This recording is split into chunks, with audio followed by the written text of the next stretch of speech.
السلام علیکم ورحمۃ اللہ وبرکاتہ۔ روزانہ تاریخی واقعات جاننے کے لیے ہمارے چینل کو سبسکرائب کریں۔ دیکھ میں اللہ کے رسول صلی اللہ علیہ وسلم کا غلام ہوں۔ نبی کریم صلی اللہ علیہ وسلم کے خدمت گزاروں میں ایک سیدنا سفینہ رضی اللہ عنہ بھی تھے۔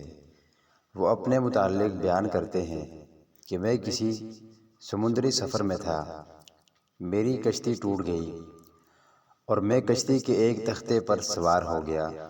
موجیں مجھے کسی ایسے جنگل کی طرف لے گئیں جہاں ایک شیر بھی تھا۔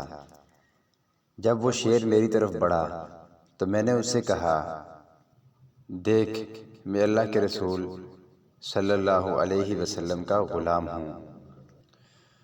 اس نے فوراً سر جھکا لیا اور مجھے اپنے کندھے سے ٹھوکے دیتے ہوئے جنگل سے نکال کر درست راستے کی طرف لے گیا۔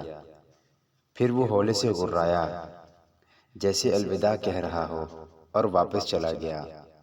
حافظ ابن کثیر رحمہ اللہ فرماتے ہیں، یہ اولیاء اللہ کی مشہور ترین کرامات میں سے ایک ہے۔